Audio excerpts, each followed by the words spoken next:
going out there, YouTube? This is SCL0320 representing JVS. I'm back here for a brand new movie review for a movie I've been waiting for a long time to actually watch. And the name of this movie is Sicario.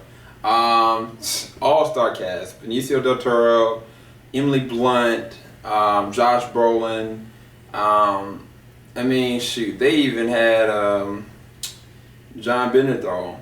I mean, it was an all-star cast all around. But what did I really think about this movie? And I'm debating going and doing like a spoiler review and spoiler. I'm just gonna let you know that there's gonna be small spoilers in or out. So if you haven't seen the movie, I highly recommend you go and watch the movie because it was amazing.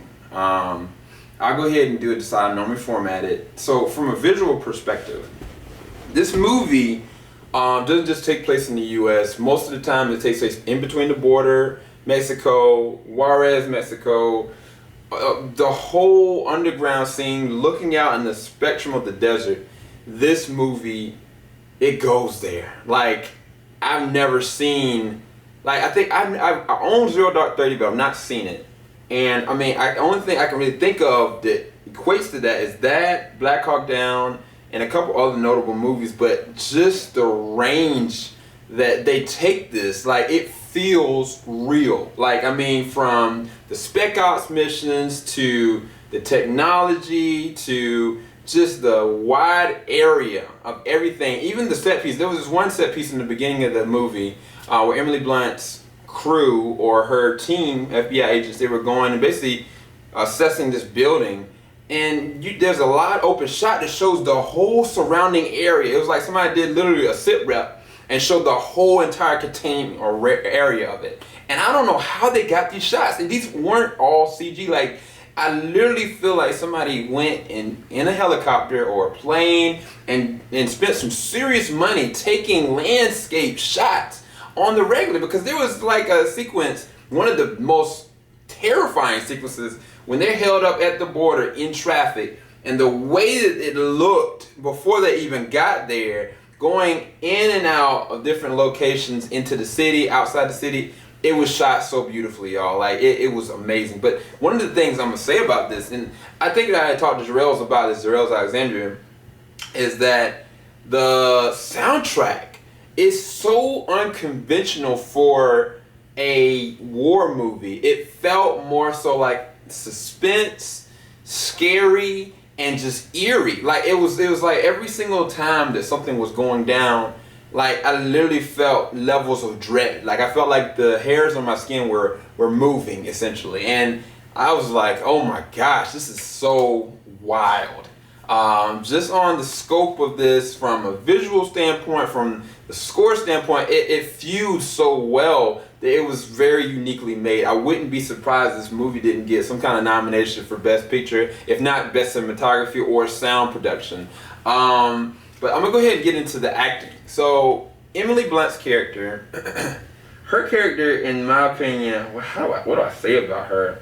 Her character's name's Kate, works for the FBI. She gets, something happens, like I said, in that scene that I kind of described. And basically, they want to take her on for more missions to go up against the cartel, because she witnessed some things that really messed her up. And like, even the visual standpoint from when her team went to that house, the aftermath of that, like, their reaction, for them to be like, agents, you know what I'm saying? Like, they literally were not ready for things that they saw. And as an audience, like, I was like looking at them, and I think one of the things that's so good about this movie is that it doesn't have to show me blood or gore all the time. It's the way that the characters interact with every single scene that you know or feel as though you're there with them, like you don't even want to know what's really going on. And like in that scene specifically, her group, they just couldn't handle it. Neither could she. And so everything that was kind of happening was unraveling in front of her, and she decided she wanted to go and get into it, but she really wasn't ready. Like, Emily Blunt, she does a good job with her character, because her character is not the hero of the story. Her character is a trial by fire agent that's put into this slum and this weight that she's not really truly ready for. I think that Benicio Del Toro's character is the real meat of this movie. I think I've heard it over and over and over again, different reviews, but it is very true, because The middle act is when he shows up really and actually says anything. But the last and final act, his end game and what he does, oh my gosh, it went beyond just somebody becoming something, dangerous. Because I mean, if you look at the movie The Hunted with him and Tommy Lee Jones, you can see he can go that spec outside. I was like, this reminds me of that, but he went a step further because he took his acting ability and layered it over. So it was like every single sequence you see him in where he might be interrogating somebody or he might be talking to somebody, you literally see death in his eyes. Like, I don't know how to really describe it to you, but it's like he played it so well that you see in this man's eyes that this is somebody that's not just a war vet, it's not just somebody that has witnessed people die,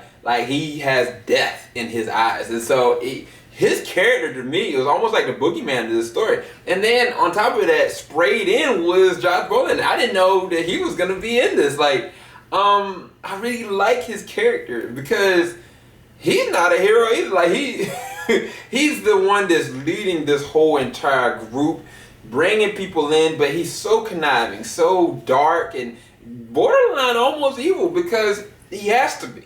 Like, the thing about it is, it brings me to the quote from Denzel Washington from Training Day. It takes a wolf to kill a wolf. A sheep can't kill a wolf. And so that's what these people are. They are the wolves of the drug cartel working under the auspices or the vice of the United States. And I mean, the world and the way it's depicted, the drug cartel, like I seen some stuff in that movie. I was like, oh my gosh, it really messed with me emotionally. Emotionally and mentally, it made me truly think of how privileged we are as not just Americans, but as people in this day and age to not really truly know what the ways and the workings of the real world is, because we really wouldn't be truly ready for what was really out there. Some people could be able to handle it. Some people would be able to want to make a difference. But generally, we are spoiled as opposed to what people live every day. That's one of the things I'll say for the story. Like, the story itself, it all is about the drug cartel. It's all about what goes on in between the cracks. Are we as Americans really helping by, getting in and doing it the right way, or does he have to do it a different way? And that's what it plays upon the roles between Emily Blunt's character, Josh Brolin's character, and especially Benicio Del Toro's character, Alejandro. Because Alejandro, he is a whole different beast in this movie. The story is really good. But like I said, at a certain point, midway, you realize the movie is shifting towards Alejandro as opposed to Kate. Now, Kate is throughout most of the movie, but she's more so learning a lesson. I think that at one point, Josh Brolin's character, when they went to interrogate somebody, and basically the means they had to even get to that point, she couldn't take it. Like, she was continuously smoking cigarettes, continuously like messed up emotionally and mentally. It was just affecting her. And she had a partner. Her partner, African American guy, I forget his name. He did a good job. I mean, they played off of each other, but they came off as just naive and not understanding the world that was going on. I wanted to tell them, like, look, y'all need to just stop. Y'all don't know how much danger not only you're in, but the usage of what's about to take place. And I mean, it's the lesser of two evils. Like, I mean, what is the right cut way? One thing that I saw is there was a person that played what movie was he in? He was in Walking Dead. He was in Avengers. I forget the guy's name. Light-skinned guy. There's a small story arc with him, his son, and his wife. And it's really, I mean, it's a small kind of thing that's going on as far as their interaction, because the son continuously wants to go and play soccer. But you start to realize that the weight of their city and the place that they live play on this family, and specifically the dad. And by the end of it, it's just like, oh my gosh, you really get the weight of the whole entire instance of what's going on. And like, we really as Americans, I mean, I think we need to really pray because if we ever got to something like this, I don't know how we would be able to thrive or come together to do better. You know what I'm saying? Look upon the prospects of what's going on now in our world. Do better. Pray for those that's not as privileged as we are, and be able to support, because honestly, the more that we put our hands in it, the more we come back with that trailing stuff. And so we'll see where everything goes as far as our world, but this movie is a good depiction of that. It makes you question it, and it works in a deeper way. So I mean, as far as the movie is concerned, the acting, the symmetry, the visuals, the soundtrack, the story, it gave a 10 out of 10 for me. Like, this is one of the better movies I've seen this year, right up there with Martian, Mad Max, which I gave both of those a 10 out of 10. This is a great movie. It was really rough though. It's dark, but it's not consistent gore. It's not consistent like shock value, but there's a lot of dread, and there's a lot of like soaking in everything that you're watching. It's kind of hard to really watch at some points. I'm actually gonna have to take me a shower because I just feel dirty, man. Anyway, thanks everybody for watching. This is SCL0320 representing JVS. Hopefully you enjoyed my review for Sicario. Please leave a like below if you did. And I got more stuff. Me and Joe got more stuff coming for y'all later. Peace.